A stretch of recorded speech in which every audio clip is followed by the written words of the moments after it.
Hollywood, brilliant tinsel city of lights and fantasy. Hollywood, glorified, glittering, fascinating, fabulous, mythical kingdom. Hollywood, the glamour capital of the world. Hollywood reaches far, carrying its cargo of dreams to almost every city and village in America. To these people, to you and to me, the motion pictures bring magic. Yet the motion pictures today are learning to put more than romance upon the screen. A new era in motion pictures has been born.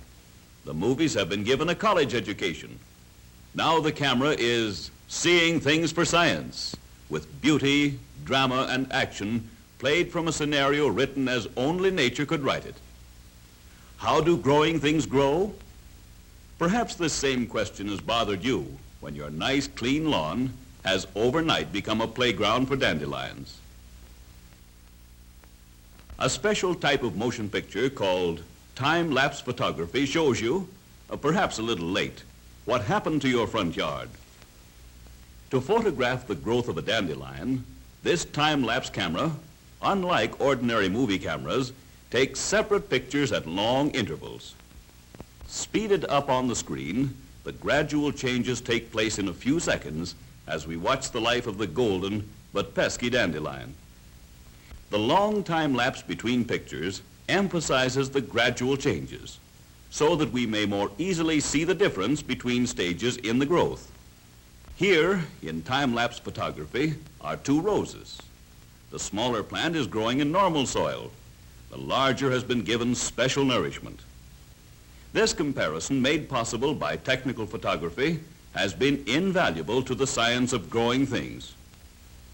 Just as it can photograph things too slow to watch, the scientific motion picture camera can also help us see things that happen too fast for our eyes to follow. Like our eyes, the ordinary camera misses a lot when the action is fast. However, a type of photography called slow motion gives our eyes time to see all the details of action that ordinarily pass unnoticed. A slow motion camera is simply a camera that has been geared up to take a lot of pictures in a hurry. The slow down effect is produced when these pictures are projected on the screen at normal speed. Here is a super slow motion study of the flight of an arrow. See how the lazy push of the bowstring sends the arrow floating sedately to the target? This picture, taken with an ultra-high-speed camera, shows how Kitty uses her tail as a lever to help her turn over in midair. And that's why cats always land on their feet and come up smiling. Or do they? Watch it again. This ability of the scientific slow-motion camera to reveal details of lightning-quick motion is of tremendous importance in modern industrial research. Scientists and engineers in industry have been quick to make use of this marvelous new tool. For example, studying the effects of bumps, jolts, and rough roads on the riding qualities of the automobile forms a branch of engineering all by itself. In this test run on a rough road, the wheels, tires, and springs move up and down too rapidly for the ordinary movie camera to see what is happening. So the high-speed camera makes a real contribution by showing exactly what takes place as the wheels strike each bump. First, we see how the tire yields to soften the blow. However, the main force of the jolt is absorbed by the individual spring suspension of the knee action units. The scientific camera also shows the action of the stabilizing arm in preventing side sway on curves. Now we're going to see something that doesn't happen every day on the road.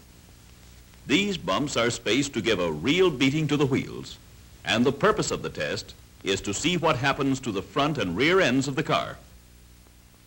Here is the way you would see the test. And now, here is the slow motion study made by the camera of science. In such a picture, the engineers could see that the pitching motion had been balanced out so that the car rides on an even keel. The reason for this shows up if we magnify the movement of the front wheels and then compare their action side by side with a magnified picture of the rear wheels on the same bumps as the car drives at high speed over the test road. During the course of their college career, the movies have learned another startling trick. The scientific camera can magnify heat waves so that even the slightest degree of heat becomes visible.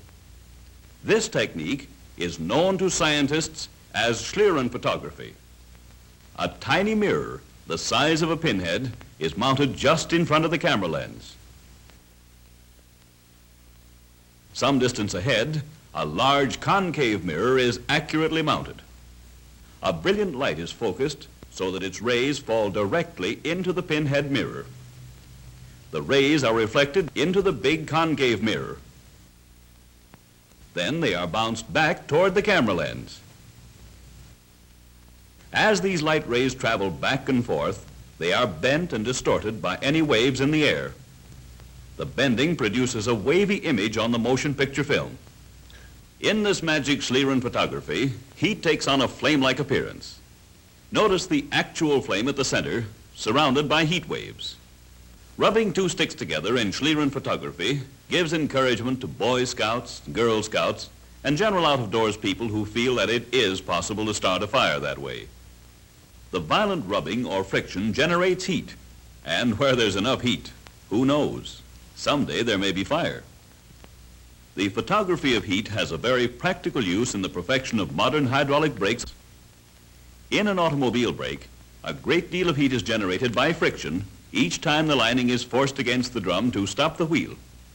Schlieren photography shows how cooling fins and ridges on the outside of the drum carry the heat away as rapidly as it is developed.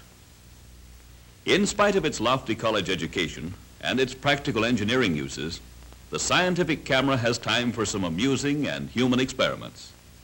And here, for the first time on the screen, is the warmth of a handshake. On the other hand, there's the well-known fishy or charmed to meet you clasp. Now let's try a little Schlieren photography to see if there really is any warmth in a warm greeting. Well, for once, Cupid seems to agree with science. My, ain't science wonderful?